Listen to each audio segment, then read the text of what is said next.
그래서 이때 제가 엄마한테 막 쫄라가지고 다이어트 클리닉을 갑니다. 사실 저는 다이어트 클리닉은 안 가고 싶었고요. 다이어트 주사를 맞고 싶었어요. 여러분 안녕하세요, 민영쌤입니다. 고3 N수생 여러분들 수능 보느라 너무 고생 많으셨습니다.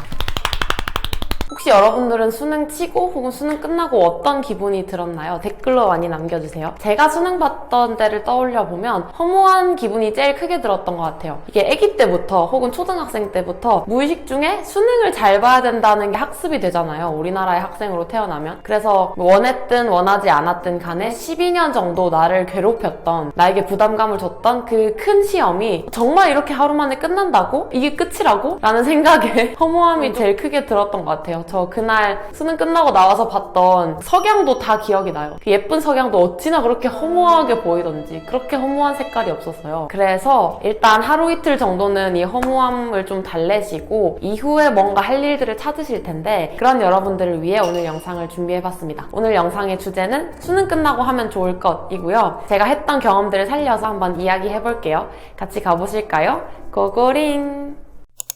일단 첫 번째는 운전면허 따기입니다. 이 운전면허를 고3 때 따는 게 사실 그 당시에 딱히 필요하진 않아요. 왜냐면 당장 20살 때 차를 모는 친구들이 세상에 많지 않기 때문에. 그래서 이게 딱히 지금 필요하다기보다는 그냥 나중에 따려고 할 때 뭔가 빡쳐요. 나중에 학부를 가든 취준을 하든 취업을 하든 각 시기별로 나름대로 바쁘기 때문에 시간을 내기가 좀 어려워요. 게다가 운전면허는 마음을 먹어야 되는 부분도 좀 커서 실제로 주변에 보면 수능 끝나고 면접을 딴 친구들이 아니면 아예 지금까지도 면허를 못 따고 있는 친구들이 좀 많더라고요. 그래서 나중에 따기 좀 귀찮으니까 일단 지금 여건이 되는 친구들은 면허를 따두시는 걸 추천드립니다.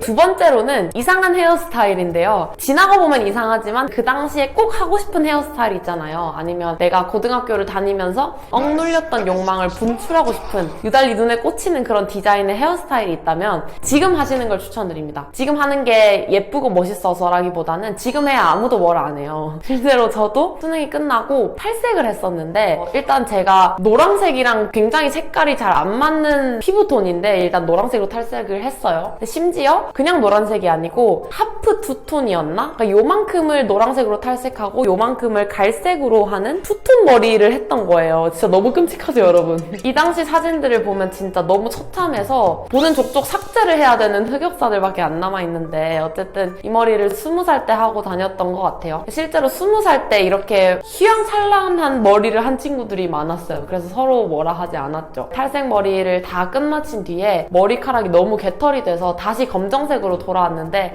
그때 친구들이 하나같이 이제 와서 얘기하는데 너 노란머리 진짜 최악이었어 이렇게 얘기하는 거예요. 진짜 진지하게. 어쨌든 이렇게 나랑 안 맞는 혹은 굉장히 튀는 머리 스타일을 하기에는 지금이 적기이다. 여러분 수험생 할인도 있으니까 혹시 마음에 풀어둔 머리 스타일 있다면 당장 미용실로 달려가십시오.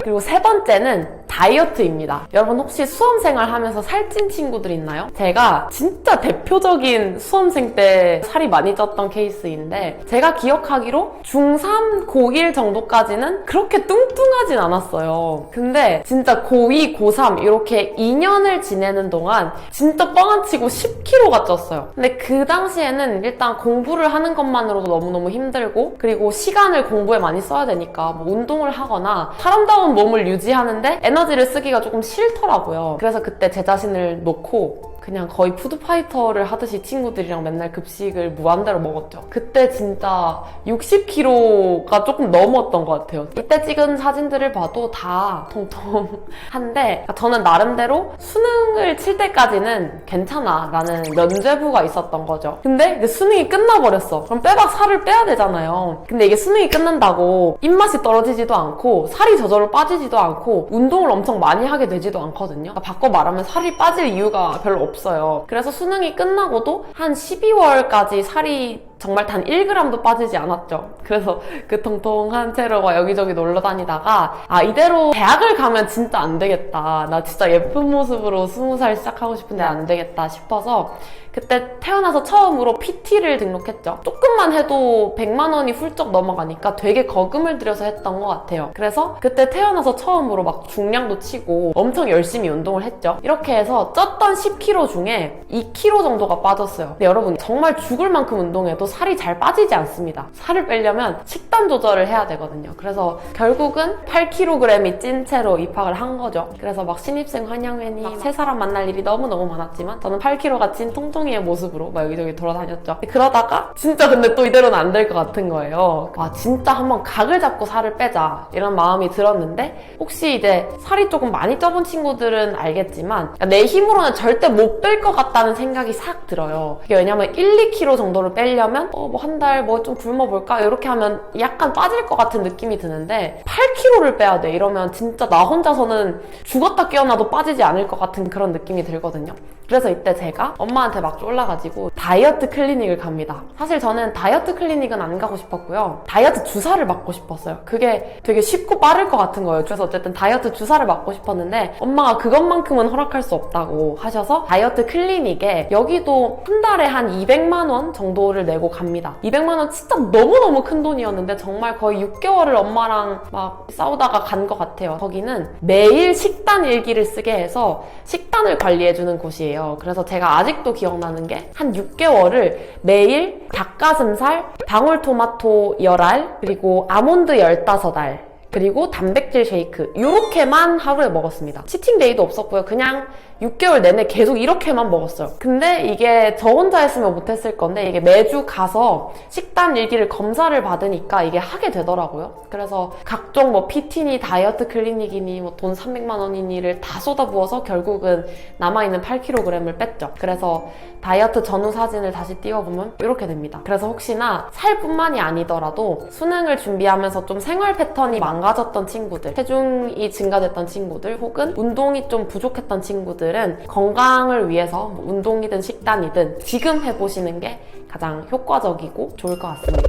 그다음 네 번째로는 주량 측정입니다. 여러분 주량이 뭔지 아시죠? 술을 얼마나 마실 수 있느냐예요. 제가 대학교에 신입으로 들어갈 때는 신입생 환영회, MT, 그리고 새내기 배운터, 새내기 대학 이런 행사가 굉장히 많았어요. 근데 이게 대학교 새내기에게 행사란 술자리거든요. 4명이 됐든 10명이 됐든 100명이 됐든 어쨌든 술자리를 의미하는 건데, 제가 대학을 입학할 때까지만 해도 술을 강제로 권하는 강권 문화가 굉장히 많이 남아있던 시절이었어요. 그래서 그때는 선배님들 연락처 따려고 해도 한 자리에 한 잔씩, 한 잔을 마셔야 번호 하나를 준다는 뜻이죠. 그렇게까지 강권 문화가 좀 남아있던 시절이라 술을 마시는 게 어느 정도는 필수였던 시절이었어요. 그래서 술자리를 많이 가야 되는데 사실 19살 친구들은 술을 마셔볼 기회가 없잖아요. 마시면 안 되기도 하고. 그래서 저는 처음 보는 사람들 앞에서 술 먹고 꽐라가 되기가 너무 싫어가지고 되게 친한 친구 한 명이랑 1월이 되자마자 주량 테스트를 했습니다. 이렇게 모르는 사람과 술자리를 나가기 전에 아는 사람과 내 주량을 직접 측정해보는 건 좀 도움이 되는 것 같아요. 그래서 제가 주량 테스트 할 때 썰을 풀어보자면, 저는 되게 승부욕이 있는 사람이거든요. 그래서 그 당시에 제가 취했다는 느낌을 잘 인식하지 못하고 2병을 거의 안주 없이 연달아서 마셨던 것 같아요. 그게 생애 처음 술을 마신 날이었는데 그냥 괜찮은 거예요. 제가 한 병을 더 시키자고 했더니 나는 오늘은 여기서 후퇴를 하자 이렇게 말리더라고요. 이렇게 하고 자리에서 일어나니까 빵이 이렇게 싹 제 앞으로 올라오는 거예요. 그러니까 제가 사실은 만취를 해 있었던 거죠. 그래서 뭐지? 이러고 걸어 나가서 술집에서 나간 순간 토를 엄청 했어요. 그리고 더 최악인 건 같이 주량 테스트를 해줬던 친구 잠바에도 토를 묻히고 신발에도 토를 묻히고 그랬더라고요. 어쨌든 이런 일을 모르는 사람 앞에서 겪으면 안 되니까 가족이나 친한 친구나 아니면 좀 가까운 많은 언니, 오빠나 누나, 형들과 주량을 좀 측정해보는 시간을 가져보시길 바랍니다. 술 안 마시면 너무 좋고요. 그 다음 5번째는 여행입니다. 여러분들이 수험생활 하면서 스트레스를 되게 많이 받았을 거고 친구 혹은 가족과 원하는 만큼 시간을 못 보냈을 거예요. 왜냐면 공부해야 될 것 같은 부담감이 컸으니까. 그래서 큰 과제인 대입 혹은 수능을 끝낸 김에 여러분들이 아끼는 분들과 시간을 많이 보내시는 걸 추천드려요. 그리고 시간을 진하게 보내기에 여행만큼 좋은 게 없어요. 그 여행을 가면 일단 그 사람과 계속 붙어 있어야 하기 때문에 친한 고등학교 친구들 그리고 가족들이랑 국내 여행을 좀 많이 갔던 것 같아요. 그래서 전라도, 전주나 순천, 여수 같은 데를 구경하기도 하고 경상도의 부산을 가서 회를 왕창 먹으면서 광안대교를 보기도 하고 그렇게 국내 여행을 좀 많이 다녔던 것 같아요. 무튼 이렇게 여행을 가면서 좋았던 건 쌓였던 스트레스가 풀리는 것도 하나의 포인트고 또 하나의 포인트는 못다한 대화를 할 수 있는 시간이 충분했다는 게 굉장히 좋았던 것 같아요. 그래서 여러분들도 아끼는 분들과 가까운 곳이든 먼 곳이든 조금 시간을 내서 소중한 시간을 보내보시길 추천드립니다. 자, 이렇게 해서 수능 끝나고 하면 좋을 것들에 대해서 이야기해봤는데요. 사실 여러분들이 제일 하고 싶은 건 전기장판에 누워서 넷플릭스를 정주행하는 걸 거예요. 물론 그것도 너무 좋으니 일단은 푹 휴식하는 기간을 가지시고 남아있는 입시 절차들이 있다면 그것도 잘 마무리를 하시고 제가 오늘 말씀드린 걸 참고해서 많은 추억들을 쌓는 시간이 되었으면 좋겠습니다. 그럼 저희는 다음 영상에서 만나요. 안녕!